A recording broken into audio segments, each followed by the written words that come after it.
다음은 오늘의 하이라이트 초청 특강 시간입니다. 배달이여 동학으로 빛나라는 주제로 강연해 주실 사단법인 대한사랑 손성일 교육위원님을 큰 박수로 모시겠습니다.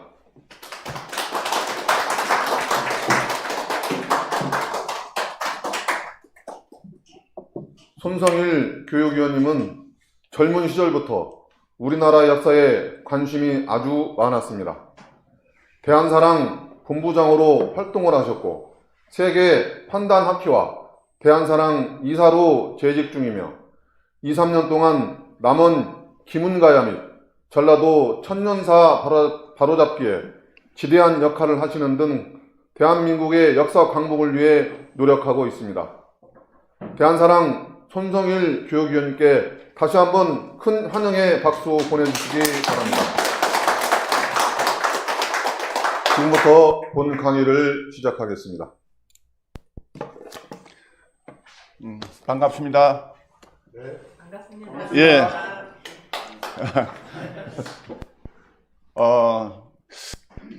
이번 군산에서 이번 동학을 주제로 해서 이 강의를 하게 돼서 또 여러 군산 시민들과 함께 반갑습니다. 이 군산에서 또 우리 앞으로 지구 문명 시대를 맞이해서 이 동학이 우리에게 던져주는 역사의 의미가 무엇인지, 이미 100년 전에 동학 혁명이 실패로 돌아갔지만 실패한 것이 아니라 그 동학의 정신은 이어졌고, 동학은 또 참동학, 보천교, 유해 정산도로 이렇게 부활을 했는데요. 이 동학은 한마디로 우리가 정의를 내린다면은 동방의 가르침이다. 동방, 역사의 가르침이다. 그러면 이 동방의 역사를 알아야 동학을 알 수가 있습니다.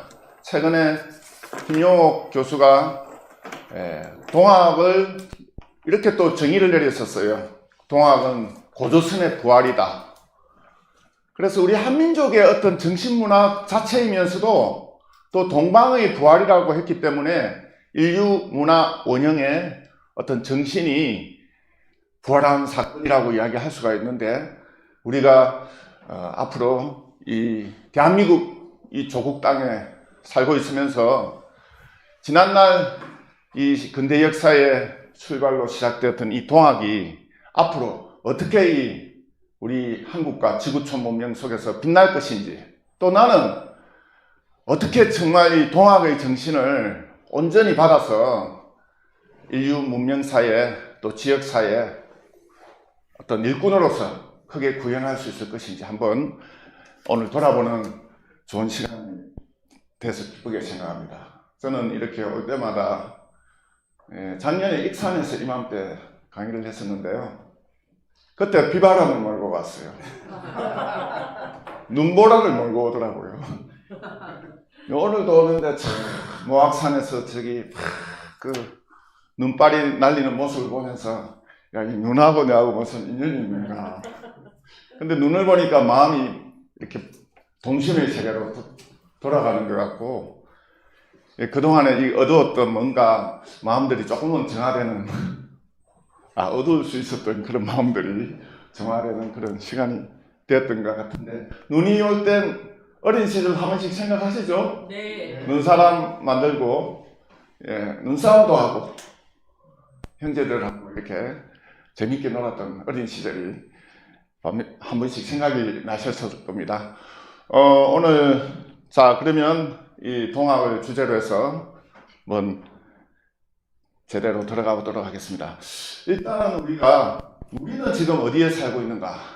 이 시대는 어떤 시대인가를 알아야 된다고 생각을 합니다. 우리는 배달의 민족이라고 그러죠. 요즘 배달 음식 하는 것도 배달의 민족이라고. 대한의 딸들입니다, 우리는. 이 이름 중에서도 대한이라는 말처럼 가슴 두근거리고, 우리의 정신을 힘차게 맥박질하는 언어가 없다고 생각하는데요.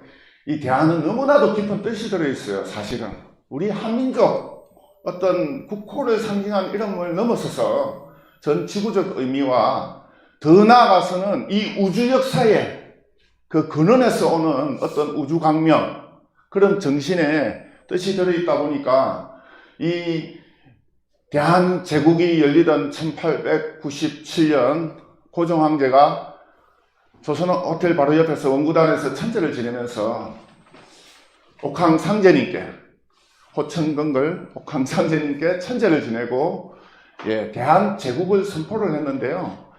우리가 이 대한의 아들, 딸로서 우리는 지금 무엇을 해야 되는가 하는 것을 생각할 수가 있는데요. 또 이것과 더불어서 우리에게 있어서는 한국을 상징하는 아리랑, 더 스토리 아리랑. 아리랑 하면은 정말 잊혀질 수 없는 우리 한국의 상징 노래이기도 하고 민요이기도 한데, 아리랑을 알면 또 이 대한을 또 알게 되는 그런 이치가 있고요. 항상 우리 민족이 가장 위기에서 처했을 때, 또 국난을 당했을 때, 의병운동을 했을 때, 또 두문동에서 그 72인들이 그 중에서 핵심 인사들이 정선으로 넘어가가지고 정선 아리랑을 또 만들었다는 거예요. 우리 민족은 하여튼 이 아리랑과는 떨어질 수 없는 이 아리랑 속에는 어떤 의미가 들어있을까? 한번 좀 그런 생각을, 동방의 역사, 동방의 가르침, 동학을 알게 되면은 이 아리랑의 비밀도 우리가 할 수 있는 어떤 코드가 들어있다는 거예요. 그래서 진정한 근대사의 출발점이라고 했는데, 왜 동학이 야말로 근대사의 출발이라고 이야기를 하느냐 라고 했을 때, 우리 보통 역사 교과서에서는 근대사 출발을 뭘로 이야기를 하죠? 강화도 조약.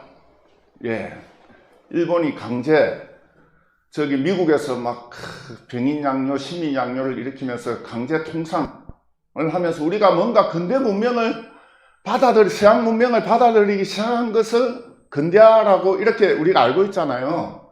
마침 그때에 맞춰서 동학이 나왔기 때문에 동학이 그냥 근대사의 출발인가, 그런 수동적인 의미에서 근대사가 열린 것이 아니라, 이 동학 속에는 가장 어두운 우리 한민족의 역사의 정신에 어두움 속에서 그 밝음을, 천지의 어떤 역사 정신을 드러낸 그 사건, 그것이 이제 동학으로서 드러났기 때문에, 또 우리 민족이 한민족 역사에서 보면은 우리 9,000년 역사라고 이제 배워왔잖아요. 9,000년 역사의 핵심 메시지가 뭐냐? 우리 한민족은 천자국이었다는 거예요. 그래서 이 천자국으로서의 원래의 어떤 정신, 그것이 동학을 통해서 이제서 다시 부활을 했다는 거예요. 그래서 근대화의 출발, 모든 고대 역사의 그 정신이 근대사에서 다시 원형이 복원되기 시작했다라는 의미에서 근대사의 출발이라고 이야기를 할 수 있습니다. 그 저변에는 인류의 원형 문화, 신교 문화를 담고 있다. 한민족과 인류의 원형 문화, 신교 문화. 그래서 신교는 뭐냐? 최치원 선생이 국유현미호 지도안에 우리나라의 오묘하고 신비한 도가일선이 풍류라고 하고, 가르침의 근원이 선사에 자세히 나와 있거니와 그 내용을 보면 실생을 포함하고 있다. 군생을 접하여 교화하는 것이다. 접하군생이란 말을 쓰고 있거든요. 낭랑비서.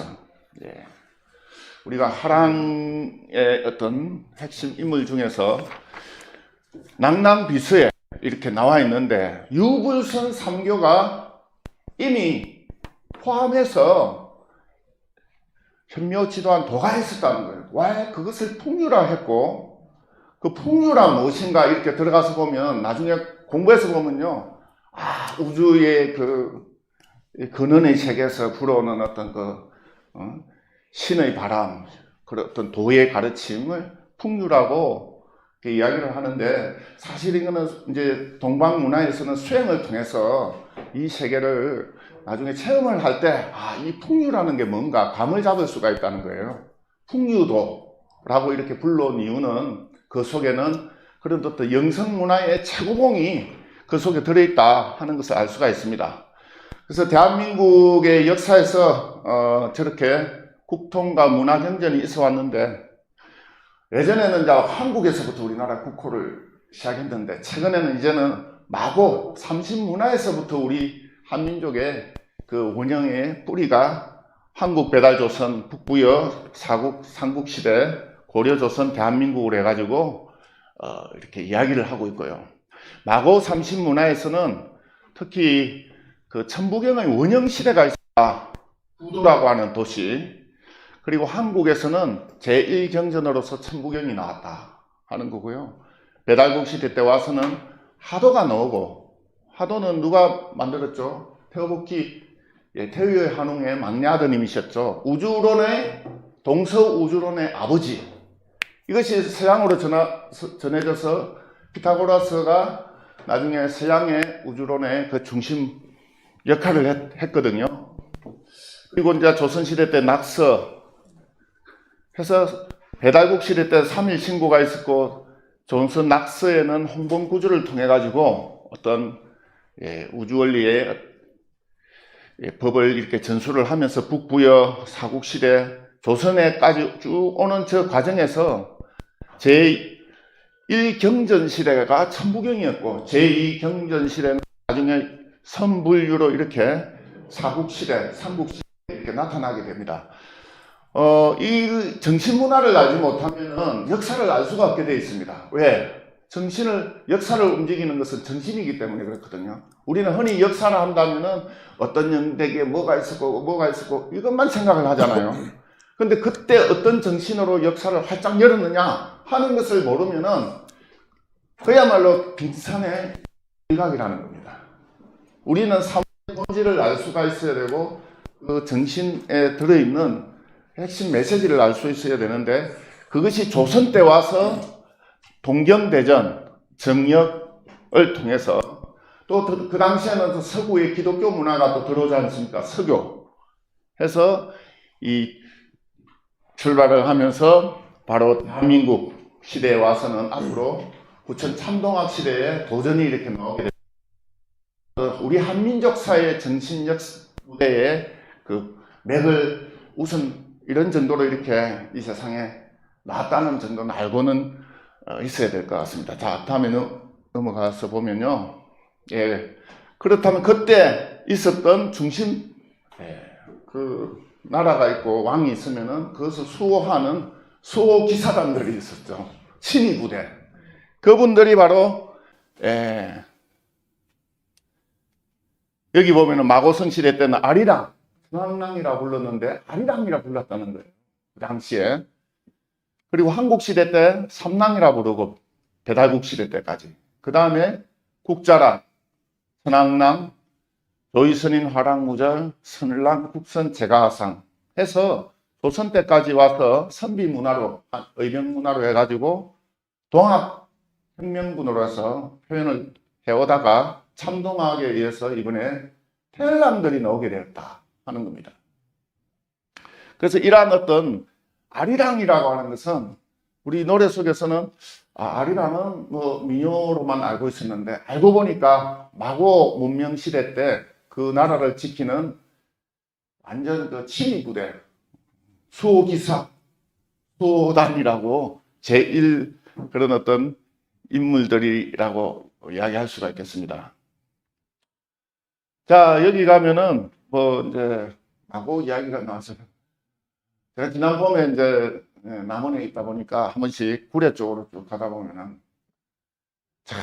아주 한 번씩 푸르게 이제 펼쳐진 그 보면은 시원하잖아요. 사진을 찍고 싶은 마음이 생기는 곳이 있는데, 그 중에 저 노고단 쪽을 향해서 그때 사진을 한번 찍어봤습니다. 여러분, 노고단이 뭐 하는 곳인 줄 아시죠? 노고단은 마고 할머니를 이렇게 천재를 지내면서 기리던 제천단이었다는 거예요. 애로부터. 그래서 노고단, 마고단 이렇게 깊이 연결되어 있고, 자, 여러분, 이거는 어딜까요? 지난번에 제가 3월 달에 여기 컨벤션 센터 행사할 때, 그때 우리 남원에서 어떤 식구들하고 여기 와가지고 여기를 온 이유가 있었습니다. 예. 우리 일제시대 때 모든 금수탈이 어디서 이루어지느냐? 전국에 있는 금을 재련시키 가지고 일본으로 보내던 그 장소, 저기가 아주 어떤 역사적인 의미가 있고, 저기서 건너간, 일본에 건너간 금을 우리가 다시 이번에 최소한 회복을 해야 되지 않겠냐 하는 마음에서 예, 사진을 찍어 봤습니다. 이 기운을 한번 우리가 다시 한번 가져오자. 해가지고 오선산을 들렀다가 여기를 간 적이 있었고, 우리가 컨벤션 센터를 갔는데 그날 오셨던 분들이 저기에서 우리 한국인들이 노동력이 그 당시에 말이죠, 수탈당한 그 역사의 현장을 이렇게 느끼면서 함께 했는데, 김제 어떤 역사 연구하시는 분이 우리 한국에서 금이 이렇게 수탈된 게 어느 정도 되느냐, 제가 한번 그분을 통해서 물어봤는데 너무나도 상상을 초월한 그 단위로 수탈당했더라고요. 어느 정도 될 것 같습니까? 혹시 들으신 분 있으세요? 제가 이렇게 알아보니까 금이 한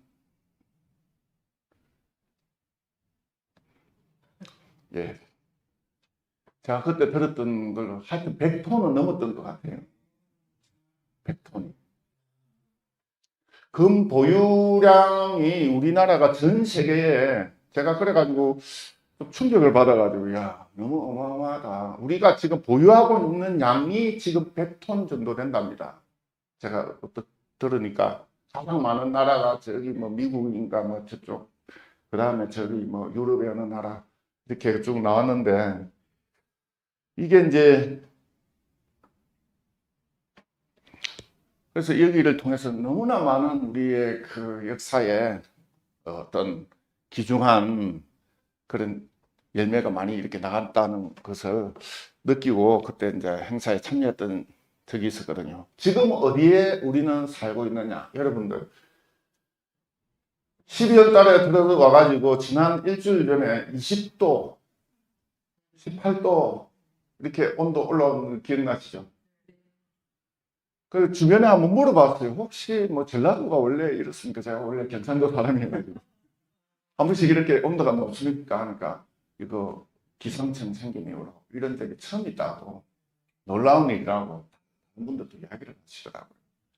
자, 우리가 살고 있는 이때는 어떤 때 살고 있느냐 보니까 이 빙하가 지금 사라지고 있다.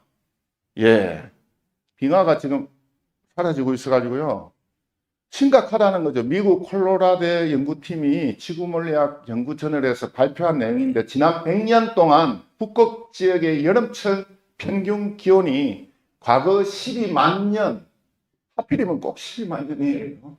12만 년 동안 가장 높았던 것으로 나타났다. 북극에서 여름철 기온이 오늘날과 비슷했던 시기는 마지막 간빙기 말 여름철이었던 12만 년 전이었다. 그러니까 12만 년 만에 이게 어떤 크기에 해빙기의 극치를 맞이하고 있다는 거죠. 빙하가 지금 사라지고 있다. 지구온난화라든지 또는 어떤 뭐 기상이변이라는 말로 표현을 하고 있는데 할 말이 없으니까 그렇게밖에 이야기 못하고 있거든요. 그런데 보니까 이게 지금 과학에서도 비상항만심으로 기상이변, 기후변화, 앞으로 인류 역사의 어떤 가장 큰 변화에 어떤 환란이 온다면은 어떤 것보다도 이 기후변화가 가장 큰 영향을 끼치는 것 중에 하나가 될 것이다. 뭐 미국의 부통령도 그런 이야기를 했는데요. 인류사 3,500년 동안의 전쟁이었던 건 270년밖에 없었다. 그래서 전쟁 가능성에 대비해야 평화를 유지할 수 있다. 백마고지 가면은 뭐가 문구가 있죠. 예전에 가신 분, 평화를 원하거든 전쟁에 준비해, 전쟁에 대비해야 된다. 왜? 힘이 없으면 먹히니까 그 순간 이 국제사회의 엄연한 역사 질서 상극의 시대에 약하면 먹히잖아요. 우리나라도 지금 어떻습니까? 방산 시스템이 지금 그 군무기 개발이요. 우리 한국이 전 세계 지금 6위, 7위, 5위까지 지금 육박을 했어요. 지금. 그만큼 현대화가 돼가지고요. 그래서 북한 같은 경우는 한국과 전쟁을 만약에 정면으로 한다. 이건 생각을 할 수가 없게 돼 있다는 거예요. 최근에는 그 현무 5라 해가지고 핵폭탄급의 그런 강력한 그게 한번 이렇게 수직으로 올라가가지고 밑으로 쭉 내려와서 지하 갱도를 폭파시키면 한 수십 메다까지 내려간다는 50m까지. 그거보다 더 큰 게 또 개발이 돼가지고 이번에는 제가 그 무기 이름을 까먹어 버렸는데 그거는 100m까지 그냥 내려간다는 거예요. 그러니까 정상적으로는 전쟁을 못한다. 북한도 최근에. 이러한 어떤 이 시대적인 역사의 상황을 가장 잘 묘사를 하고 있는 구절이 160년 전 동학이 벌써 팬데믹을 선언을 했다는 거죠. 그래서 앞으로 12제국 개주론수 다시 결의를 안 하는가 해가지고 안신가에 그런 이야기를 했는데요. 지금 그 빌 게이츠가 그런 이야기를 했죠. 2021년 11월 3일 빌 게이츠가 영국 외무부 장관을 지낸 그 헌트 의원과 트위터에서 공개한 영상이 인터뷰에 나왔는데요.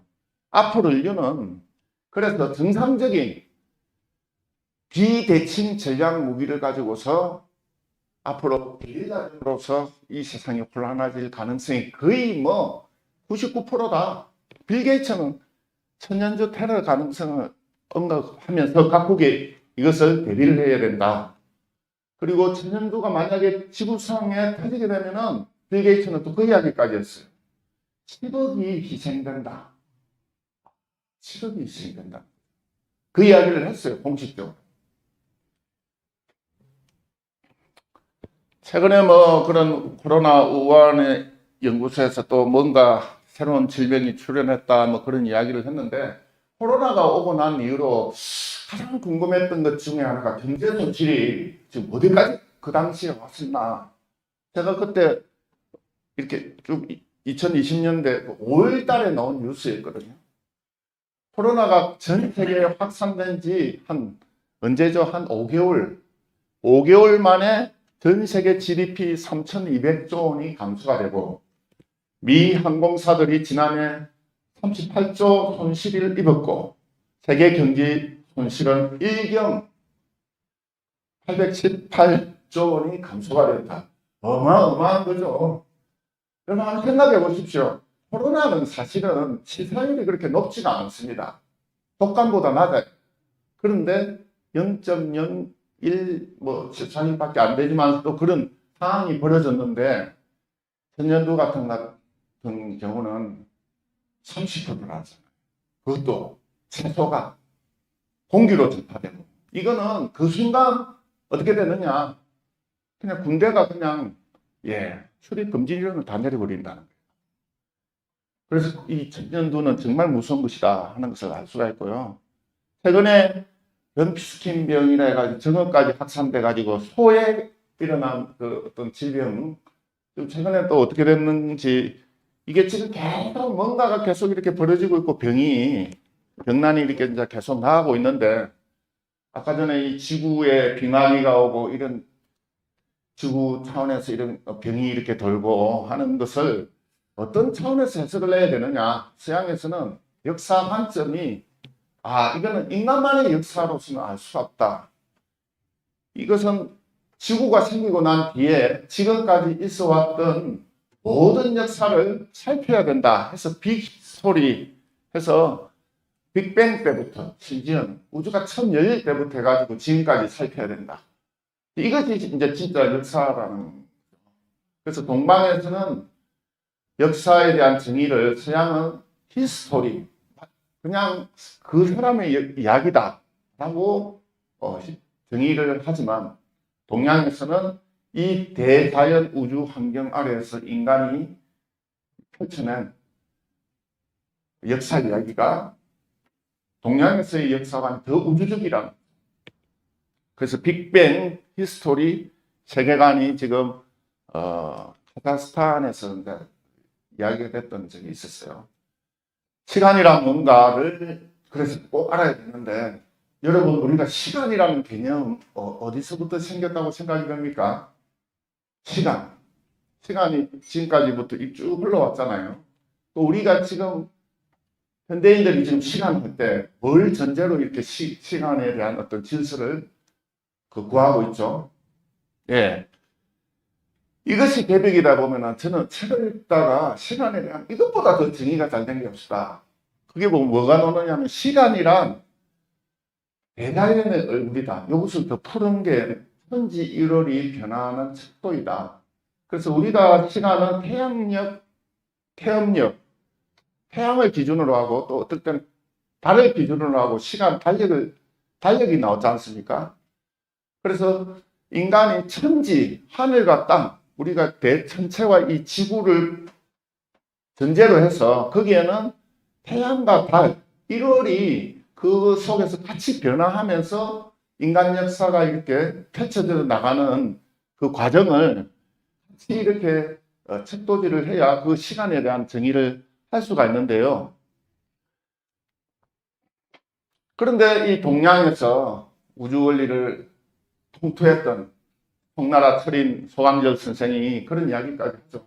이 우주, 다른 천체가 있으면 모르겠지만 이 안에 있는 우주는 내가 다 알았다 하신 분이 송나라의 소강절 철인이었는데, 그분이 우주에는 이 12만 9,600수로 해서 돌아가는 이런 수가 있다 하는 걸 처음 밝혀냈다는 거예요. 동양에서는 이미 그 주기를 가지고서 끊임없이 연월일기로 돌아가지만 원의 운세로 우주가 더 큰 주기를 가지고서 큰 시간 법칙을 가지고 돌아가고 있다. 이거에 대해서 이제 눈을 뜨게 해준 게 서양의 빅히스토리 세계관. 이게 지금 동양에서는 이미 벌써 800년 전부터 깊이 있게 논의가 됐다는 것을 비교하기 위해서 이제 이렇게 했는데, 인존시대 인간안보 위기는 지금 어디까지 와 있느냐? 옛날에는 전쟁을 하면 어떻습니까? 국가와 국가 사이에 했는데, 지금은 인종전쟁, 또 내전, 또 이념전, 종교전 해가지고 완전 테러식으로 나타나고 있기 때문에 인종청산, 대량 학살, 이런 식으로 해서 인간 안보 위기가 지금 극에 와 있다.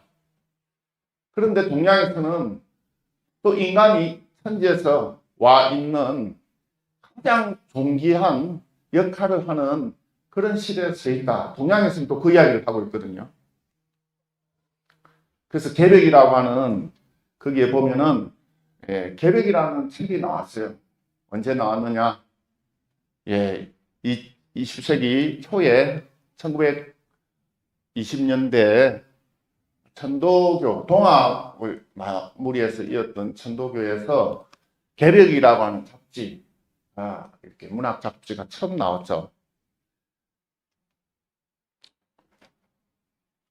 개벽을 통해서 그 잡지에는 항일운동 이야기, 우리 한국인들이 나라를 빼앗긴 그 상황 속에서도 어떤 절규해야 됐던 어떤 시를 통해서 우리 민중들에게 일깨움을 전하고 그런 이야기들이 있었는데, 갈수록 시간이 희망인 사람이 있다. 갈수록 시간이 쇠망인 사람이 있다.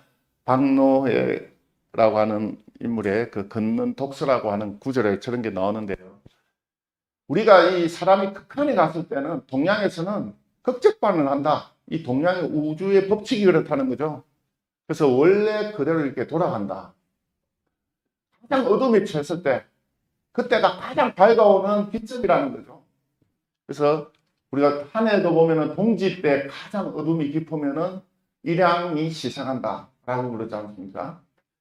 혹시 내가 인생을 살다가 어려움에 부닥쳤을 때 어떤 생각을 가져야 될까요? 내가 이만큼 힘들었으니까 더 이상 힘들어질 일이 없다 생각하고 앞으로는 희망이 있을 것이다.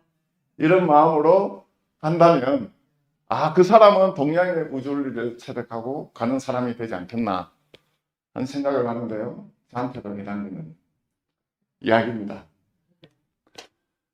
그런데 이제 이 동학에서 아까 동학을 이야기를 했는데요. 동학이 우리 동방의 그 역사와 그 속에서 동방의 가르침이다라고 했는데 아까 신교, 통유도라고 이야기를 했잖아요. 거기에서 유불선 기독교가 다 나오고 그리고 구한말에 동학이 나오게 되는데 여러분 동학하면은 그러면 동학은요 그 동학을 정신을 구성하고 있는 어떤 가르침이 유도도 동학이요 불도도 동학이요 사실은 기독교도 동학이라는 거예요. 동학에서 나갔기 때문에 동학을 구성을 다 하고 있거든요. 왜냐하면은 유교의 원시 그 유교로 뭐 서경에 보면은 우주를 다스리는 상제님이 계신다. 불교에도 보면은 그 미륵의 천주님이 계신다. 또 기독교 사상에도 들어가서 보면은 그 뿌리에는 이 우주를 다스리는 어떤 주제자가 계시는 것을 다른 언어이지만 똑같이 이야기를 했는데 무국 대도 시대가 앞으로 열린다. 세 가지 중에 하나다. 그래서 지금 우리가 살고 있는 이때는 무국지운이 열린다는 거죠. 무국이라는 것은 모든 것을 어떻게 하느냐? 통일한다는 거죠. 통일하는 개념이 들어있어요. 아, 지구 통일 문명이 열리는구나. 지구가 하나 되는 지구 문명이 열리는구나. 정말 그렇게 생각을 할 수가 있습니다. 코로나 백난 시대에 가장 많이 검색된 단어가 홍익인간이었는데요. 홍익인간은 한류 문화의 정신을 타고서 1차 한류, 2차 한류, 3차 한류 해가지고 지금 4차 한류까지 나와버렸어요. 1차 드라마, 겨울연가, 대장금, 2차 K-팝, 3차 청소년 먹거리 문화라든지 의식주 문화, 한복, 한옥, 한식까지 전 세계 프랑스에 가가지고 막 한국에서 나온 그 모든 것들이 각광을 받는 그래서 2020년 코로나 이제 오다 보니까 집에서 어땠습니까? 넷플릭스 보면서 막 지구 사람들이 밖으로는 못 나가고 TV만 보던 그 2, 3년이 있었지 않습니까? 이때 또 난리가 나버린 게 오징어 게임이라든지 또 한국의 그런 드라마 프로가 완전히 매번 1에서 10순위 사이에 막 현상이 있는 거예요. 왜 이런 현상이 일어났느냐? 지금 이 지구 문명이 새로운 어떤 대변화를 하는 그런 무국대원 시대를 맞이해서 이 인류 전체 문화를 열었던 그 인류의 공통부모 되는 그 뭡니까? DNA 유전자 그것을 갖고서 세상 사람들에게 그 문화가 나가야 줄야만이 치유가 될 수가 있는 거예요. 그 문화가. 왜? 그걸로 시작을 했기 때문에. 근데 그 문화를 고스란히 지고 있는 민족이 우리 한민족이라는 거죠. 그래서 한류가 전 세계에 나가면서 지금까지 이래 했는데 앞으로 나오는 한류는 어떤 한류가 나오느냐? 여러분, 어떤 한류가 나오느냐? 한국의 역사와 한국의 정신문화가 이제 나가는 거죠. 그래서 앞으로 나오는 영성문화로서 지구촌 문명을 다스리는데 20세기 초에 나왔던 수많은 어떤 경영서 책자를 보면은 앞으로는 영성 지도자가 세계를 다스린다. 그게 벌써 20년 전에 나온 이야기거든요. 그런데 우리 민족이 아까 이야기했듯이 통유는 빛의 바람이었고 빛의 인간이 되는 것이 한류다. 이렇게 이제 아주 이 대안이란 말이 어디서 왔느냐 이렇게 들어가서 또 보면은 이 광명문화 한강고기의 첫 구절 여러분들 잘 기억하고 계시죠? 오한근국이 최고라. 다 같이 한번 읽어볼까요? 오한근국이 최고라. 우리 황금 시절의 조상들이 그 광명문화 홍익인간이 되어서 나라를 세웠다. 인류사 최초의 건국 사건이었다. 그래서 한단고기 역주자이신 안경전 선생님께서 이 오한건국의 이 사건을 이야기하면서 이것은 과거의 역사의 의미로 남아있는 것이 아니라 앞으로 미래에 열리는 세계를 이야기하고 있다. 그래서 미래도 똑같이 한국이 열린다. 그런데 최근에는 또 대한한국으로서 이야기할 수 있다. 그렇게 말씀하신 적이 있으신데요. 자, 우주는 오직 일광명으로 존재한다 하는 이야기 어디 놓느냐 하면은 태백일사 삼신오제본기에 보면은 이 내용이 나오는데요. 이 처음 시작 빛이 열릴 때의 그 경계, 최근에는 과학에서 그거 이야기를 다 하고 있어요. 그래서 열자의 천서편에서 도가에서는 전통적으로 태역, 태초, 태시, 태소라 부르는데, 자, 태역 완전한 혼돈, 무극 상태고요. 태초, 태극의 상태다. 태시는 태초는 기가 이제 나타나고 태시에 현이 나타나고 그때는 음양이 이렇게 나온 노로 이렇게 드러냈고 태소에 가서 일지시하다 해서 천지 1월 어떤 구체적인 전체 모습이 드러났다. 열자의 그 천서편에 이제 저런 내용이 나옵니다. 그런데 현대과학에서는 뭐라고 이야기하느냐? 빅뱅이 있었다. 태초에. 그래서 40만 년 동안 우주 배경 목사가 있었고 우주 암흑 시대가 있다가 400만이 지나서 최초의 별이 이렇게 나타났다는 거예요. 그리고 난 뒤에 지금 137억 년이 흘렀다. 그리고 지금 지구는 팽창하고 있다. 이렇게 이야기하고 있거든요. 그 이전은 어떤 세계인가? 그건 알 수가 없죠. 일단은 지금 우리가 살고 있는 현 우주 역사의 모습을 과학에서 이렇게 이야기를 하고 있다는 겁니다. 현대과학에서 밝혀진 우주의 탄생할 때 138억 년 전에 대폭발 사건이 있었는데 빅뱅은 10의 마이너스 43초 그 경계까지도 지금 과학에서 말입니다. 그걸 살피기 시작했다. 왜? 지금 현대과학은 옛날에 고전물리학이라 해가지고 그런 어떤 원인과 결과 어떤 그런 시작과 끝을 규명하는 시스템에 있다가 20세기 초에 와서는 양자역학이라 해가지고 이 우주의 모든 것을 이렇게 측정하는 모든 것이 빛으로부터 열렸는데 이 빛의 비밀을 풀고 있거든요. 지금 빛이 어디서 왔는가? 빛의 속도는 있는가? 만물은 또 우리는 빛으로부터 우리가 보지 않습니까? 그죠? 역사를 보기도 하고. 그러니까 이 빛이야말로 어떻게 보면은 빛의 세계를 깨닫는 것이야말로 진정한 인간 역사와 우주 역사를 통틀어서 이 우주의 성숙과 나의 성숙을 알 수 있는 척도질을 할 수 있는 뭔가 비밀을 지고 있다. 빛의 인간이 되는 것이 얼마나 중요한가. 그것을 측정할 수 있는 그 경계로 갈 수 있다는 것. 그것이 현대과학이 지금 그 경계까지 가고 있어요. 양자 단위까지. 원자를 구성하는 수립자, 그 단계, 그 이면에 빛을 보니까 빛은 파장이면서도 너무너무 부피도 없고 질량도 없으면서도 빛은 존재한다. 그래서 입자이면서도 파장의 성격을 동시에 갖고 있는 이 빛에 대한 어떤 비밀이 서양의 과학으로 과연 풀릴 것인가 하는 거예요. 그런데 알고 보니까 동양의 정신문화로 앞으로 동양의 어떤 역사관을 통해서 앞으로 풀어질 세계라는 거죠. 그래서 유는 무에서 나왔다.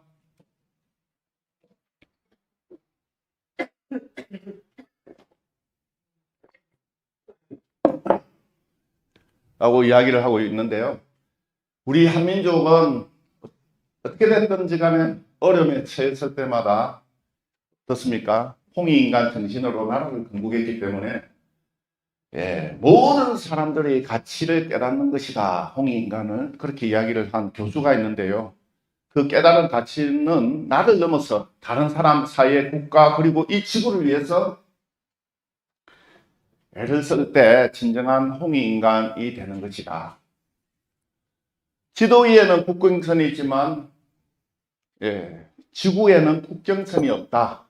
양이라고 하는 유명한 음악가가 옛날에 30년대 저 그리스 가서 연주하면서 세계 사람들에게 이렇게 음악 연주를 할 때 이런 이야기를 했는데 벌써 이 사람들이 의식이 열린 사람들은 이거는 이제 지금은 모든 것이 지구 단위를 국가 단위를 넘어서서 지구 단위에서 해석을 해야 된다. 이런 것을 생각을 하고 있다는 겁니다.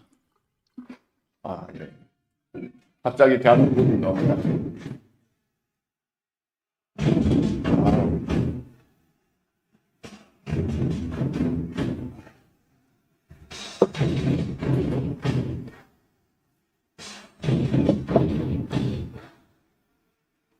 예, 기억하시죠, 그죠? 네. 2002년도 월드컵 때 거리에 다 나갔었습니다. 우리 모두가 한국인으로서. 예, 3,000명이 거리에서 시작해가지고 500만 명이 거리에서 무당처럼 빨간 옷을 입고서 뛰어다녔다는 거죠. 이게 우리 한국 건국 이후 역사에 없었던 일이라고 그러거든요. 그리고 한국인들이 그때 한번 막 뭉치기 시작하니까 이게 뭐 완전 신명이 나가지고 그냥 얼싸안고 경기에 이기니까 뭐 사람 완전히 나라를 건국한 듯이 얼싸안고 기뻐하고 그랬던 시절이 있었잖아요. 저도 막 그날 이렇게 한 경기에 이기면 TV에 뭐 뉴스 뭐 인터넷 소식 거기 기사 한 줄 한 줄을 다 읽어봤었어요. 어떻게 해서 이겼나, 누가 어시스트를 했고 누가 뒤에서 보이지 않게 또 숨은 역할을 했는가 하는 그런 때가 있었는데 이걸 보니까 참 새롭죠. 우리 한민족이야말로 천지와 소통하면서 살았던 민족이었기에 하늘의 광명을 환이라 하고 땅의 광명을 단이라 하고 인간의 광명을 한이라 부른다. 신시본계 이게 나오거든요. 그래서 대한이라 할 때는 우리가 천지 광명의 아들 딸이 돼가지고 천지의 뜻을 이루는 주역이 되는 인간 강명의 시대를 여는 주체다. 그래서 한국 배달 당군 조선시대는 인간이 천지 광명을 살았던 최고 역사 시대의 이야기다 이렇게 이야기할 수가 있습니다. 또 이거는 대한은 천지 광명을 지상에 그대로 실현하는 역사의 주체이고 그것을 실현하는 광명된 인간을 이야기하는데 우리 한민족이 그 중심 역할을 맡았고 전 세계 앞으로 뛰어난 세계 사람들이 이런 이 레벨 속에서 함께 하게 되기 때문에 대한민국뿐만이 아니라 전 지구촌은 대한왕국으로서 세계 문명사가 새롭게 변화하게 됐다는 것이죠. 그래서 우리 그 한국 배달 당군 조선으로부터 대한민국에 이르기까지 이러한 어떤 잃어버린 역사 그리고 잃어버린 그 7,000년의 역사가 이제는 마고선과 12한국 시대를 이야기하는 그 시대의 정신을 또 우리가 최근에 또 알게 돼가지고 여러분들 이 마고선 이 12황국이 열리게 됐대 그 과정들 뭐 이런 자세한 것들은 다음에 한번 자세히 공부할 때가 또 있을 겁니다. 마고 문명으로부터 나왔다 한국은. 예, 이런 정도로 알고 계시고요. 그때 한국 배달 조선이 열릴 때 4대 신선이 있었는데 선이라는 것은 무엇인가 이렇게 보니까 여러분 우리 민족이 결국은 이 역사를 열었던 것이 정신문화 어떤 정신에 의해서 열었는가 보니까 모두 신선문화였다는 거죠. 그래서 빛과 하나 된 사람이다. 여러분 사람이란 말을 많이 하잖아요. 인간이라고 하고. 저는 사람은 이 네 가지를 이렇게 살필 수 있을 때 그것이 사람이라고 생각을 하게 됐는데요. 예, 천지일월의 정신과 생장염장 또 사시로 변화하는 대자연의 어떤 질서를 보고서 그때에 맞춰서 행동할 수 있는 사람 그 사람은 진짜 사람이라 할 수 있다는 거예요. 빛과 하나가 되어가지고 그래서 신선선자를 썼는데 한당고기 원문에 보면은 16세 당군 위나 당군 때 이런 이야기가 나옵니다. 신미 원년이라 무술 28년에 해구한 제한 연고탑 타사 대삼신상제 하실세 배 환인 환웅 시우와 급 당군 앙금이 향지하시고 이 내용이 나오거든요. 자, 이게 무슨 이야기냐면은 위나 당군 임금께서 구한적인 모든 왕을 연고탑에 모이게 해서 삼신상제님께 천제를 지냈는데 환인천제, 환웅천왕, 시우천왕과 당군 왕금을 배양하였다. 그래서 그런데 5일간 큰 연회를 베풀어 백성과 함께 불을 밝히고 밤을 새워 천부경을 노래하겠는데 횃불을 줄지어 다른 쪽에는 둥글게 춤을 췄다는 거죠. 환물을 췄다. 그리고 애환가를 함께 불렀다는 거죠. 애환가는 고신가의 한 종류이다. 옛날에 신의 노래를 불렀던 노래라는 거죠. 애환가. 애환가는 말 그대로 이 밝음을 사랑하는 그런 노래라는 뜻인데, 거기에 보면은 이제 산유화라는 이 꽃이 나오죠. 산에는 꽃이 피네, 꽃이 피네. 지난해 망고를 심고 올해도 망고를 심었더라. 봄이 찾아와 불암산 꽃이 온통 붉으니 상주님 섬기고 태평 세월 즐겨보세. 이때 부른 이 산유화라고 하는 꽃, 환가라고 이렇게 불렀던 화나의 종류라고 할 수 있는데요. 빛꽃, 화나. 한남국이 여러분 11주년 특별 콘서트가 있었던 서울에서 홍익인간은 빛꽃을 받아서 세계 인류를 위해서 사는 그런 정신이 바로 이 홍익인간이다. 홍익인간이 빛꽃 문화가 나와서 이 홍익인간이 열리게 됐다는 거죠. 사람이 스스로가 광명해져야 세상을 밝힐 수 있듯이, 그래서 빛꽃에 대해서 우리 조상들이 환웅시대 때 생활문화가 있었는데 택3 7일하사 제천신하시며 기신외신하사 해서 21일을 택해서 천신께 제사를 지내고 바깥일을 끓이고 문을 닫고 수도를 했다. 안암로에 음성기에 보면 이 내용이 나오잖아요. 주원 유공하시며 복약 형성하시며 주문을 읽고 공덕을 이루시기를 기원하였으며 선약을 드시고 신선이 되었다. 그래서 옛날 우리가 적어도 고구려 초기 이전의 모든 제왕들, 북부여 때도 말할 것도 없고 그 이전에 단군 조선 시대 또 한웅 이전의 시대 때는 그때는 우리가 일반적인 어떤 경계에서 정치를 하지 않았고 재정비치 시대다라고 이야기를 하지 않습니까? 6,000년 전에 고도의 정신문화가 있어가지고 그렇게 수행하는 홍산문화가 나오면서 이렇게 수행하던 저런 수행문화가 있었다 하는 것을 또 우리 발견을 하게 됐고요.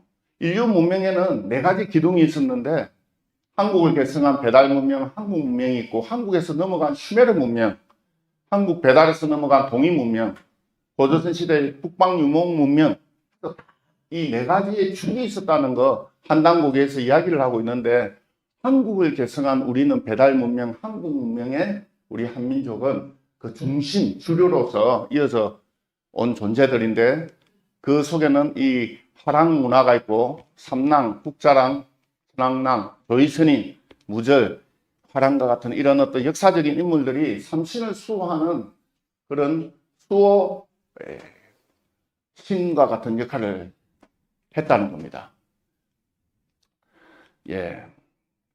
삼랑은 그래서 배달의 시대 때 신화를 이끌는 말이다. 그런 이야기를 하는데요. 이들은 복과 화를 내리는 존재다. 랑. 카자흐스탄에 가면은 황금인간이 이렇게 나옵니다. 카자흐스탄은 3세 단군 때 흉노 문화가 이렇게 북아시아를 이렇게 유목 문화를 이끌면서 저기 카자흐스탄에 가가지고 낭 문화가 이렇게 전해졌는데, 거기에 임금과 함께 그 당시 죽으면 순장을 하듯이 그 당시에 이런 어떤 친위 부대들이 같이 이렇게 죽어서도 같이 함께 한다 해가지고, 근데 그 무덤이 나왔는데 그 복원을 해보니까 저런 모습으로 나온 거예요. 놀랍죠? 그런데 이것이 나중에 보니까 동양의 삼남문화에서 다 넘어간 거예요. 카자흐스탄에서 발굴된. 그런데 이것이 20세기에 가장 놀라운 고고학의 발견이었다. 카자흐스탄 콘서트에 제가 가보니까 카자흐스탄에 진짜 놀라운 게, 이 사람들은 당군을 자기 민족의 우리 한국보다 더 끔찍하게 생각하는 거예요. 모든 화폐 단위가 당군과 관련이 있어요. 당군, 탱게르라 해가지고. 그래서 카자흐스탄 중앙은행에서 2015년도에 당군전이라 해가지고 주화를 만들었는데 한국에서도 만들지 않았던 이 주화를 당군에서 중앙은행에서 만든 거예요. 2015, 16년도에. 나중에 한번 구경 한번 해보십시오. 그때 카자흐스탄 콘서트 때 가가지고 그때 정도사님이 이제 우리 한당국이 역주자로서 거기서 콘서트를 벌이고 행사를 했는데 이것이 기념품으로 가장 인기가 있었다. 한국을 상징하는 이 주화가 그때 카자흐스탄인들이 자기들이 기념품으로 10만 종을 그때 제작을 했다고 그러거든요. 저 화랑하고 비슷하잖아요, 모습이. 황금인간. 구소련에서는 2900년이라 했는데 연대 비제를 했는데 터키에서는 보니까 5500년까지 올라가는 중앙아시아래. 저 존재들은 5800년 전에 한웅 배달, 제세행랑군이 이렇게 신시 배달을 열 때 동양으로 3000명이 넘어왔는데 광안령 산맥을 넘어왔다 그러잖아요. 근데 그 넘어온 사람들 중에서는 동방에 이 적응을 잘 못해가지고 여기는 키도 작고 해서 우리가 좀 서양으로 해가지고 서양 쪽으로 가는 힘들이 있었다는 거예요. 그 중에 그 사람들이 그 중앙아시아에 가가지고 이런 문화를 전파하고 또 유럽에 갔어요. 그래서 유럽에 가면은 기사도 문화라든지 그런 것들이 전부 다 이 삼남 문화에서 이렇게 나왔다는 거예요. 인류학자들은 코미타투스다. 한당국이 카자흐스탄 콘서트 때 그런 것들이 이제 있었고, 그때 카자흐스탄 천산, 여기가 천산인데요. 3000m 정도 되는 산맥에 가서 행사하기 딱 몇 개월 전에, 1월달이었네, 그때가. 한 3개월 전에 대한사랑 그 본부 멤버들이 가가지고 시선을 올립니다. 사진 너무 멋지게 나와가지고 저걸 제가 좀 가지고 중요할 때 이렇게 한 번씩 선을 보이고 이 사람이 저입니다. 예, 그때 카자흐스탄 콘서트가 잘 이렇게 되어서 중앙아시아에 그 옛날 우리 옛 장군 임금 시대 때 그 후예들이 다 이쪽으로 이제 핏줄이 섞여서 나갔지만 다시 나중에 지구 문명을 열 때 함께 힘을 손에 손을 잡고 다 잘 나갈 수 있는 지구 문명을 여는 그런 콘서트가 되어달라는 그런 기도를 한 적이 있었는데요. 거기 가면 정말 옥색으로 된 홍수들이 너무너무 많습니다. 식민사학이 한국에 미친 영향은 시간상 지금 우리나라의 모든 역사 교과서에서 신화로서 가르치고 고구려발의 연표를 누락시키고 고조선을 이렇게 사라지게 하고 당군세기 북부여기 진영육이 이때 고려 말 때 이미 고려의 부흥을 앞세워서 한민족 역사 강복의 결의동맹을 했는데 이때가 진정한 역사 강복 운동이 시작이 됐던 때였다 라고 이야기할 수 있습니다. 역사 강복군은 언제부터 있었느냐? 만약에 누구가 묻는다면은 여러분들 구한말 독립운동 때도 했지만 그 이전에 고려 말에 이 세 분이 책을 저수를 하고 한민족 역사 강복의 결의 동맹을 했는데 누구를 스승으로 모셨느냐? 소정거사라는 분이 중심이 됐다는 거죠. 이 신비의 인물, 이 소정거사, 이분이 최근에 알려졌어요. 여러분, 천부경의 마지막 경전 도전을 읽어보시면은, 그리고 도장의 책임자를 통해서 이분이 누군지를 들으실 수 있을 겁니다. 결국은 이 왜곡은 옛날에 역사의 고수들을 다 숨겼는데 없애고 그것을 목숨처럼 여겼던 사람들이 전수에 의해 가지고 전해진 게 그것을 합본한 것이 2010년도 한당고기로 나왔는데요. 역사의 그 정신을 바로잡는 거, 이제 수훈체제가 대신사 동학에 보면은 근결에 시오 인해 시오 부재래지 시오로다 만세일지 장부로서 오만년지 시오로다 해서 이 5만 년 만에 이제 새 역사를 여는 문이 열렸는데 용천금은 칼을 안 있어 라고 이제 노래를 불렀는데 동학의 최재호 대신사가 남원에 가가지고 교룡산에서 이 동학을 선포를 하고 동경대전을 번역을 하고 논학문, 포덕문 많은 책들을 이렇게 열었는데 그 중에 하나가 검결이라고 하는 군가 목검을 들고 춤을 췄었거든요. 그래서 이 시는 앞으로 이 5만 년의 어떤 새 역사의 운수가 열린다. 만세일지 이 5만 년 노래를 불렀는데 이 용천금은 뭘 말하느냐? 앞으로 이 역사의 칼, 혁명의 칼은 진리의 칼을 통해서 패는 붓보다 우리가 글을 쓴다는 거, 올바른 글을 쓴다는 거, 인류 역사의 마지막 잘못된 모든 것을 바로잡는 그런 역사를 쓴다는 게 얼마나 중요하냐, 이제 그런 뜻이 용천금에도 들어가 있거든요. 자, 우리가 이제 역사를 통해서 그동안 황국, 배달, 장군, 조선이 있었고, 그것이 이제 태극의 민족, 삼조고 문화로 해서 이 한미에 죽고 사는 민족, 우리 삼신의 나라, 우리 한민족인데, 우리 민족이 역사를 읽고 최근에 이제 백제를 이렇게 가야의 역사를 바로잡고 지금 일본의 식민사관을 바로 이렇게 대행해서 최근에 이런 이제 역사들이 이제 밝혀지게 됐는데요. 이 한반도 남부에 원래 일본 큐슈에 있는 모든 지명들을 전부 다 일본의 식민사학자들이 한반도 남부로 이렇게 갖다 놓았다는 거예요. 이것을 바로잡는 것이 지금의 역사 강복 운동의 대세거든요. 그래서 이 탁순이라고 하는 것 있잖아요, 금방. 근데 이게 이제 최근에 식민사학자들이 기문가야가 이게 잘 안 막혀드니까 이게 이제 창원에 있다, 대구에 있다, 요렇게 지금 전환시켜서 또 다른 지역에서 역사를 조작해가지고 어떻게 해서든 임나 일본부론을 지금 관철시키려고 하고 있다. 최근에 기문가야가 역사에서 퇴출됐다는 이야기 들었죠?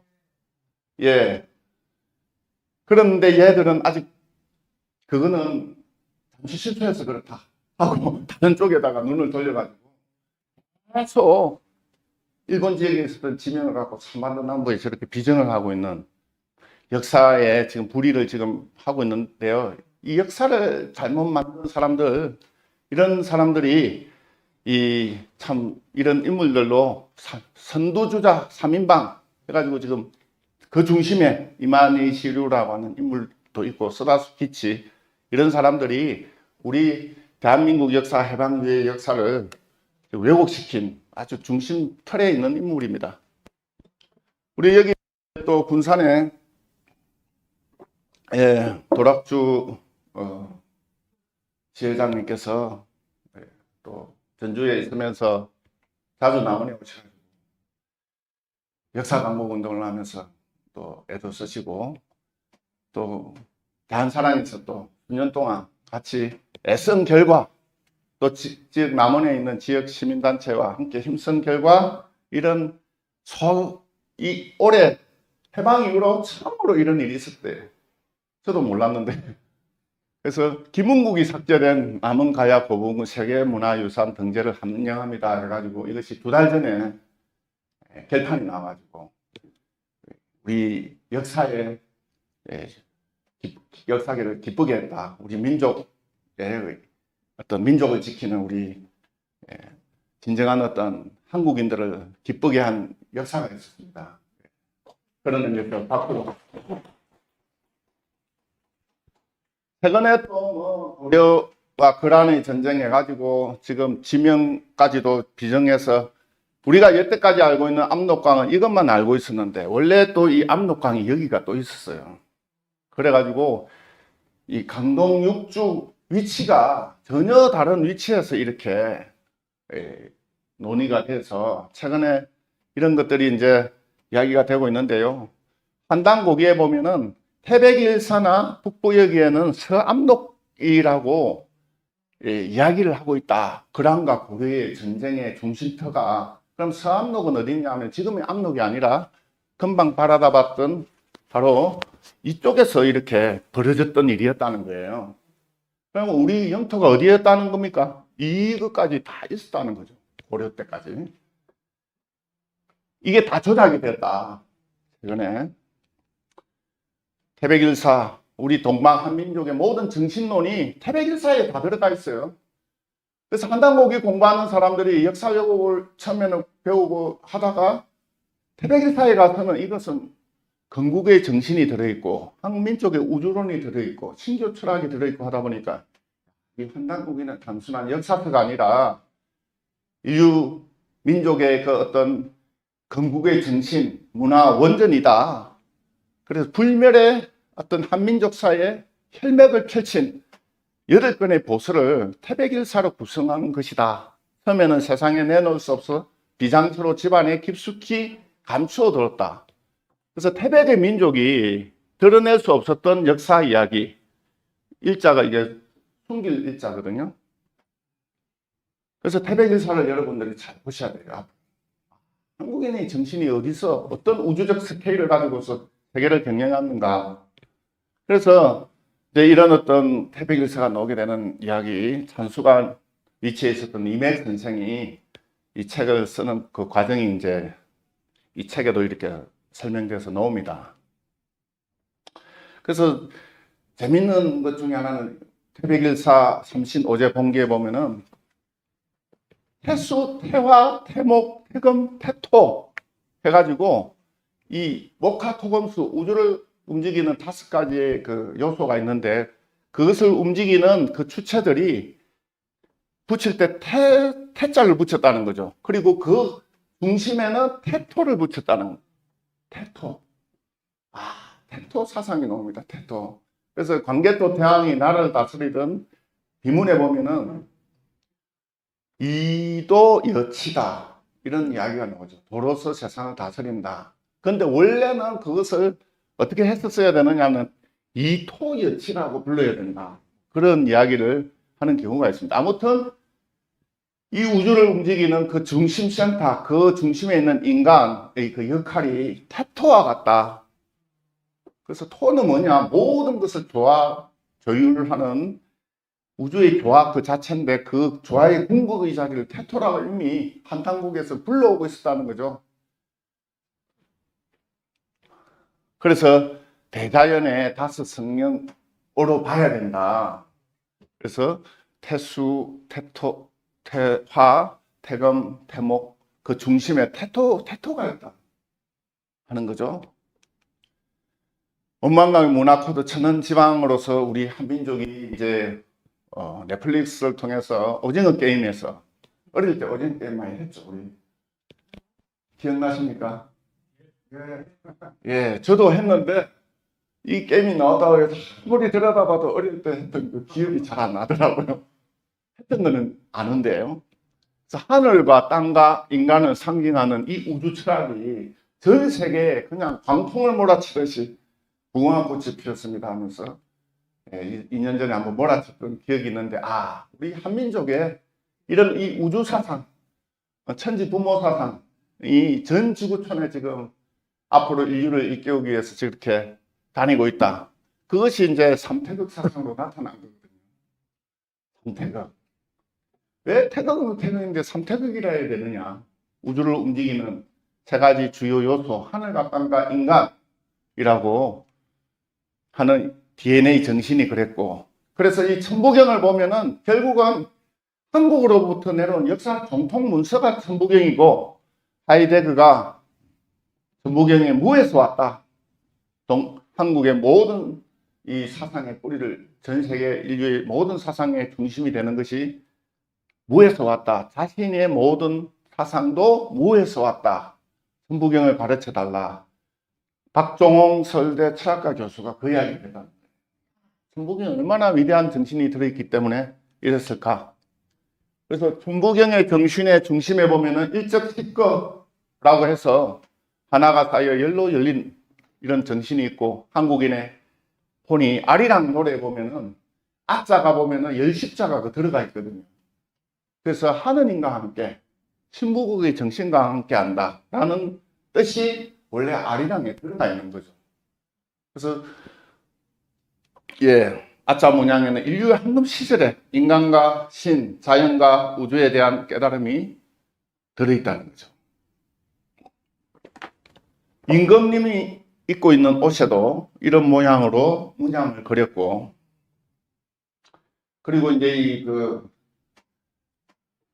옛날에 장사 지낼 때 그때 깃대를 아자 깃대 문양을 들고 이렇게 문양을 들고 갈 때 요 아자를 반드시 썼다는 거죠. 그래서 한평생 한 인간으로 살았고 그 사람이 존귀한 한 영혼으로 다시 신무국의 우주의 칠성의 하늘로 돌아가는 그분의 경의를 표하는 뜻에서 아자 문양을 썼다고 이제 볼 수가 있는데, 이 홍익인간의 정신은 남명조식 선생이라든지 이게 보면은 다 태일사상이 들어있어요. 남명조식 선생하면 이순신 장군과 함께 임진왜란때 우리 조선을 구했던 의병장들을 길렀던 핵심 인물인데, 이분이 보니까 어떤 마음으로 수행을 해야 되고 이 태일사상이 있어요. 마음을 태일처럼 가져야 된다. 그래서 이 천부경 문화라는 것이 단순히 형식적으로 흘러간 게 아니라 옛날에 위대한 선비들한테도 이렇게 전수가 되었다는 거죠. 그래서 산청에 가면은 남명조식 기념관에 가면 이런 것들이 외단자의 내명 자경 해서 밖으로는 이렇게 의로서 불의를 밝히고 안으로는 광명으로서 이 경으로서 내 밝음을 연다 해가지고 이 깊은 뜻이 있는데요. 한번 다음에 한번 살펴보실만 하고, 대한을 인간주의 언어로 표현한 말은 또 홍익인간이라 부른다는 거예요. 대한. 세계 역사상 가장 무결한 사상이 바로 한국인데, 하이데거가 바로 이 홍익인간 사상이라는 것을 이야기를 했고, 신교 3대 경전이 이렇게 조화경, 교화근, 치화경으로 해가지고 우리 민족의 정신문화를 이끌어가 왔는데, 한웅천왕 때도 연천경, 강신고, 그래서 천부경으로 이렇게 설명하고 3일 신고로 강론을 했다. 그래서 우리가 강연을 한다라고 이야기하잖아요. 강연. 이 말이 어디서 나왔느냐. 그래서 이 강자하고 이 연자를 갖고서 우리가 이 세상 사람들이 모두 어디 나가서 세미나를 하고 강연을 하는데 무엇을 위해서 하느냐. 그게 바로 보니까 3일 신고와 천부경 정신을 깨닫기 위해서 하는 거예요. 강연을 한다는 것은 그걸 하기 위한 부수적인 과정이라는 거죠. 그렇게 이해를 하시고, 그래서 이제 이 동학의 정신은 결국은 뭐냐, 고대에 이 고조선 문화가 있었고 근대에 동학이 부활하면서 제국주의를 몰아내는, 그러면서도 대한제국이 열렸는데, 그렇지만 우리는 이 시대에 와서 고대사와 근대사를 다 잃어버렸기 때문에 이 동학은 결국은 보니까 경신년 어마어마한 대사건이 경주에서 발생했다. 김정설이 이제 그런 이야기를 하잖아요. 그래서 이 국풍의 재생이며 역사의 경이다. 이분이 뛰어난 천재였다고 합니다. 태제우론이라고 하는 책에 이런 글쓰기를 썼는데, 이것은 그 동방 특식 주식회사, 인도에 가면은 영국에 가면은 인도를 지배하기 위해서 동인도 회사가 그 본사가 있던 곳을 그림으로 그렸는데, 이 제국주의라는 것이 결국은 이 세계 역사를 다 그냥 없애버려 그 역할을 했잖아요. 경제 자본만 착취한 것이 아니라 역사를 다 없애버렸어요. 그래서 동학은 어떤 역할을 하느냐면은 독립전쟁의 시초 역할을 했다. 그래서 역사는 과거와 현재와 이야기이고 미래를 여는 이야기지만 또 동시에 우리의 새 이야기다 라고 생각을 하고서 동학은 지금도 진행이 되고 있는데, 동학혁명 국가기념일로 지정된 게 지금 3년 전에 5월 11일 날 동학혁명 기념일로 지정이 됐죠. 4년 전이었습니다. 동학의 출발점, 서양에서도 보면은 이 용범 박사라고 참 유명한 인물이 있었는데, 오바마 대통령의 그런 어떤 자문 역할을 하셨고, 박사학위 논문으로 동학을 써달라. 한국을 이해하기 위해서는 동학을 알아야 된다. 그래서 용복 박사가 나중에 아시아 이상주의라고 하는, 이상주의라는 게 뭐죠? 이 인간으로 이 세상에 태어났는데 병도 없고 전쟁도 없고 동양으로 이야기한다면 신선 같은 세상을 누구나 다 그리워했다는 거예요. 진정한 행복을 갈구를 했는데 그 아시아에 그런 어떤 이상주의 사상이 있었더라. 그걸 알고서 역사를 연구해서 들어가 보니까 동학이 중심에 있었고 그 중심에는 또 정상도가 있더라 하는 것을, 이것을 책에서 정리를 해가지고 저 책을 오바마 대통령에게 선물을 했어요. 오바마 대통령이 맨날 다니면서 국가 연설을 하면서 한국의 교육을 배워야 된다. 한국의 역사를 알아야 된다. 이런 이야기를 수없이 하고 다녔었어요. 여러분 오바마 대통령 한번 연설에 한번 보십시오. 한국을 그렇게 예찬을 했거든요. 그 이유가 이 책 한 권 때문에 그랬어요. 동경대전 우리 김용옥, 나는 코리안이다. 우리가 하느님이다. 뭐 이렇게 이제 적어놨는데요. 최근에 이제 집회를 했죠. 동학의 동은 조선의 총체이다. 이런 이야기를 했고, 유구한 조선 문명의 총화이며 인류의 미래다. 이렇게 이야기를 했어요. 이 동자에. 최저우 대신사가 결국은 이제 1860년 천주님과의 그 사건, 세인이 위하 상계건을 여부지 상계라. 세상 사람들이 나를 상계라 이러거나 너는 어찌 상계를 하지 못하느냐. 아, 한국 문화의 문명의 정신의 중심에는, 역사의 정신에는 태고로부터 상제 문화가 있었다는 것.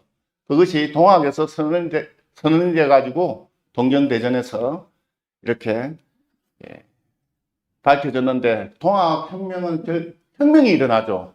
왜? 그 당시에 이 부패와의 전쟁을 해야만 했고, 서구 제국주의, 일본 제국주의와 또 프랑스라든지 영국, 미국과의 이 전쟁을 해야 됐던 우리나라를 지키기 위해서 이런 어떤 동학혁명이 발발하면서 전봉준 녹도 장군이 이제 역사에서는 이제 그 당시에는 실패를 하죠. 이제 청수를 올리고 추운 세조 대신사는 마지막 세상을 떠나기 직전에 기도를 하게 되는데요. 사도난적이라고 하는 제명을 얻고서 세상에서 이제 그냥 뭡니까? 사형집행을 당하게 됐잖아요. 대구 관덕정에서. 그런데 어떻게 됩니까? 망나니가 칼로서 목을 쳤는데 칼이 안 들어가는 거죠. 두 번, 세 번을 쳐도. 신선이 된 경계에서 갔기 때문에. 그러다 보니까 나라님의 어명이니 그대가 죽지 않으면 내가 체형을 당하게 되겠다. 해제해 주십시오 하면서. 그래서 준 최재열의 신사께서 천수를 모신 후 상제님께 사배를 하고 안심하고 나의 목을 쳐라 해가지고 이제 그렇게 목이 베어졌다 하는 오지영의 동학사에 그런 이야기가 나옵니다. 무국대도 닦아내니 5만년 진수로다. 용담유사에서는 앞으로 5만년 세상이 열리는데, 경상도 우리 안운산 태상 정도사님께서 지구의 혈자리 한반도, 여기를 중심으로 앞으로 인류 지구 문명을 여는 중심 혈자리다 이렇게 말씀하셨고, 태전이 그 중심이 된다 해서 식장산에서 바라다 본 태전의 전경이고요. 그리고 서울은 500년 도읍지였는데 왜 청계천이 녹줄이 5km밖에 안 갔거든요. 그런데 부천 성경 앞으로 문명이 열리는 이 지구 문명은 태전을 중심으로 해가지고 전라북도가 마이산을 통해서 여기를 다 포함을 하고 있거든요. 역수를 여기 했는데 이 녹줄이,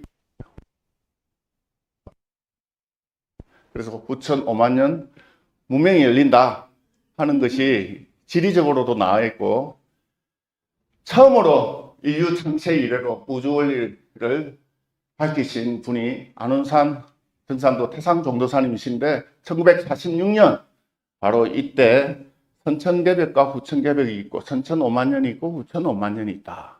그리고 지금은 선천이 끝나고 후천이 열리는 이 기점에 서 있다는 것을 처음으로 도표로 앞으로 5만년 노래를 그 수없이 노래하는데 그 이치가 여기에 있다 하시면서 밝혀주셨고, 앞으로는 1차 산업, 2차 산업, 3차 산업혁명을 넘어서 4차 산업혁명까지 AI까지 왔는데, 앞으로는 5차 산업혁명이 오는데 인간과 우주와 이렇게 코드가 연결되는 그런 어떤 이 우주 시대를 맞이하게 됐다. 인간 영성이 우주를 밝힌다는 거죠.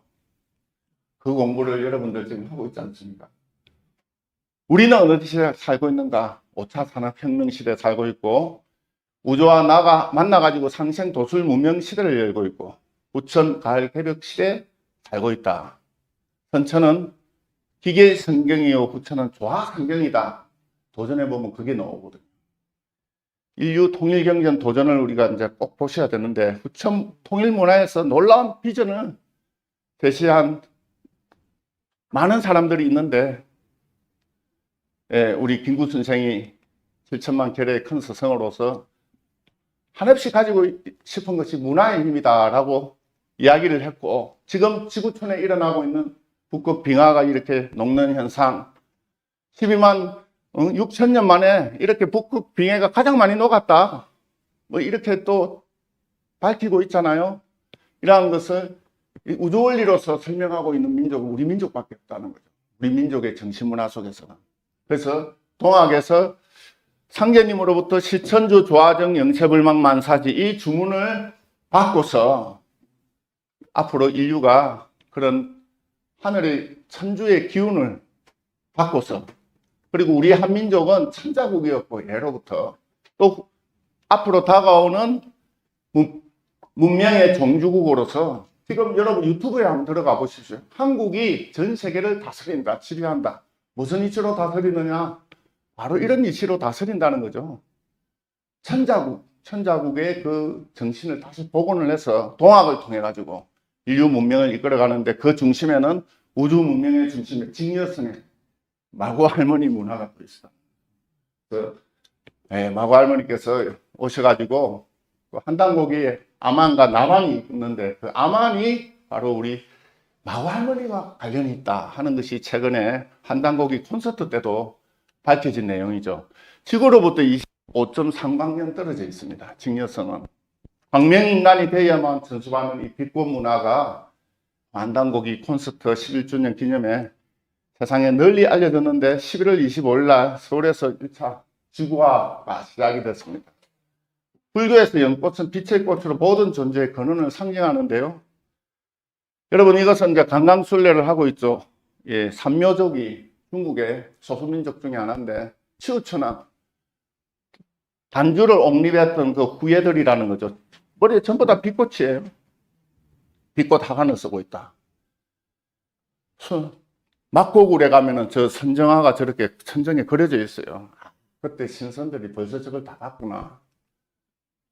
신선부처 원방강 문화의 천정 문화도 저기 다 들어가 있고요. 그래서 이 동학 다시 개벽, 참동학 후천 개벽 정신으로 해가지고 이것이 동학 300만, 보천교 700만 시대가 열렸는데, 여러분들 뭐 백야 김자진 선생, 보천교도의 신찬우가 김자진이 부하가 됐다. 동아일보에 1923년도 이런 기사가 났는데, 분자금을 이 보천교에서 이렇게 지원을 받는 역사 이야기가 수없이 많이 나옵니다. 김구주석이 귀국을 했는데 정읍 보천교에 많은 빚을 졌다.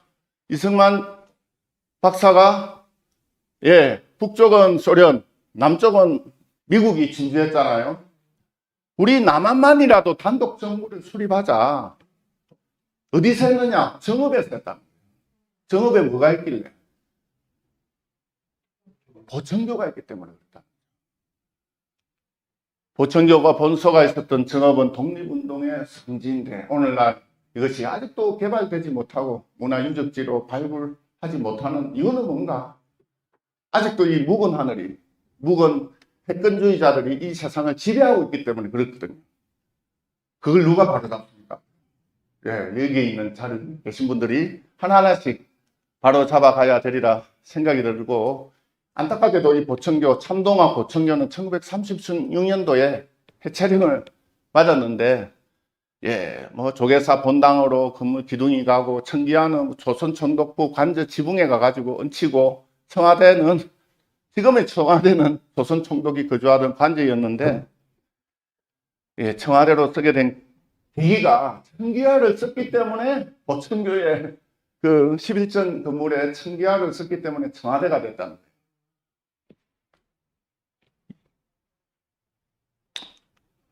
그래서 이 동학운동을 같이 했던 3.1운동을 일으켰던 뭐 손병희 선생과 차을곡 뭐 이런 분들이 형제지간처럼 이제 역할도 했었고, 나중에는 만세운동을 이끌었지만, 지금 일제가 이런 민족의 구심점이 됐던 종교들을 유사종교라고 매도를 해서 오늘날 역사를 참되게 공부하는 학자들을 유사사학이라고 이렇게 묻히는 그 뿌리가 여기서부터 시작됩니다.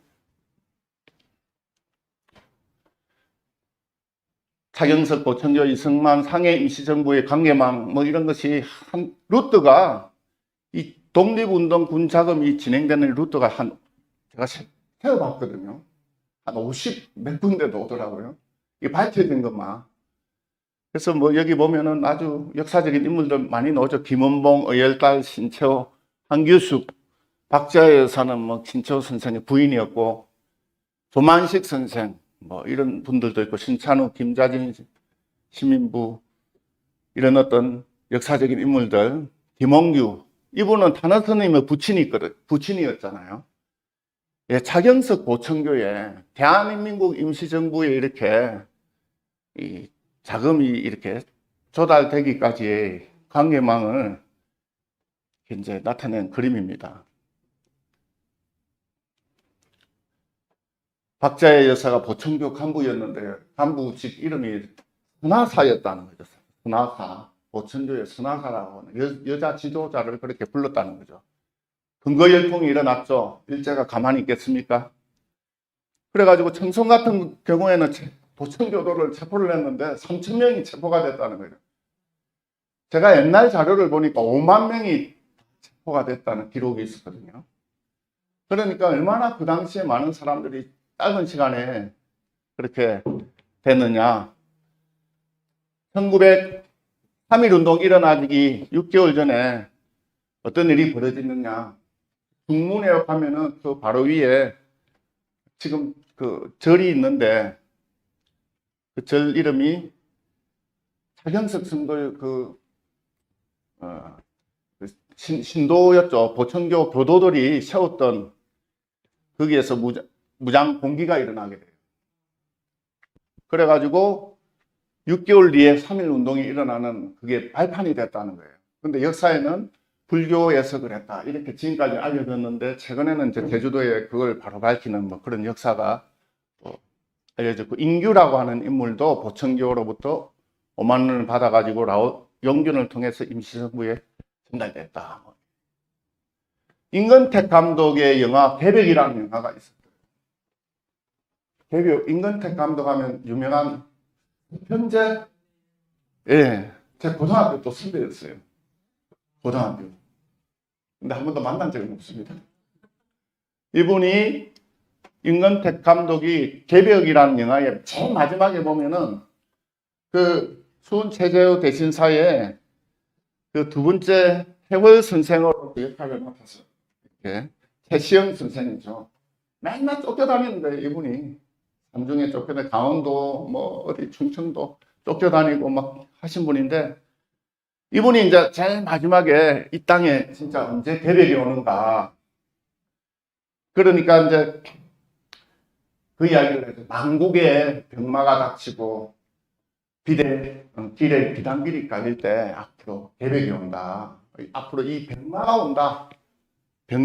어떤 병난이 온다는 걸 그때 이야기를 하면서 그때를 대비해서 수도하라.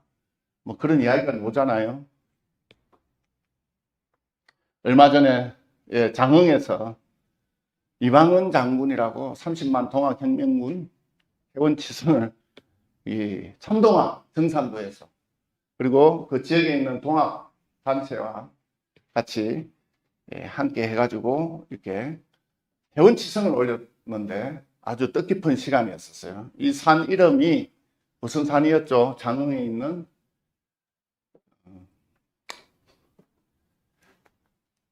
제암산인가.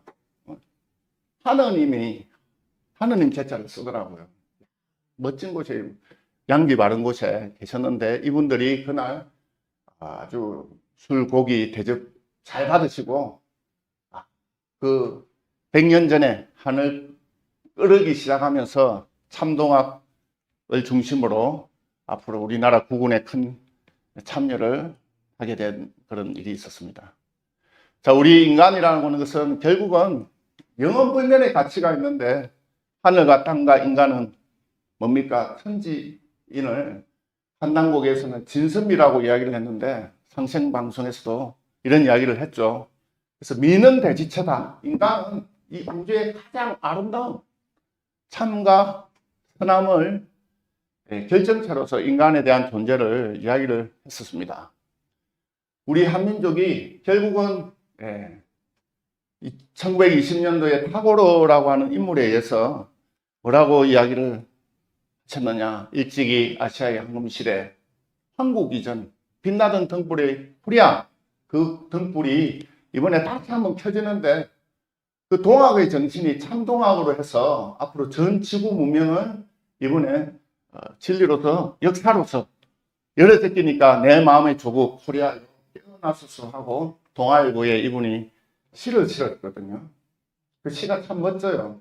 실어서 조금만 이렇게 써놨는데 오늘 이 자리에 오신 분들이 야, 우리 한민족의 이 동학의 정신이라는 것은 단순히 그때 일어났던 동학만의 동학이 아니라 이 고대 한국 마고로부터 지금까지 이 우주광명의 정신이 이어져 가지고 지금 우리 대한민국 앞으로 미래를 여는 미래 한국을 이끄는 그런 참동학에 의해서 세계 역사가 앞으로 다시 쓰여지게 됐으니 앞으로 각자 열심히 주어진 위치에서 공부하시고 또 수행도 하시고 해서 한국인들이 해야 될 일이 뭐냐. 앞으로 이 한국 문명 동학 정신이 지구화가 되어서 전 세계 한국의 한류 문화가 이제는 빛꽃 영성 문화로 전 세계에 이렇게 굽이치는 날이 되어야 된다 하는 것을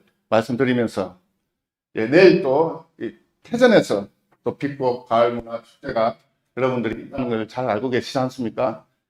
100만 회원들이 또 모집이 되어서 회원가입도 많이 주변에 알리시고 우리 역사 강복군이 진정한 한국의 정신문화가 복원이 돼가지고 세계 문명사를 이끄는 그런 역사 강복군이 되시기를 바라면서 오늘 강의를 마치도록 하겠습니다.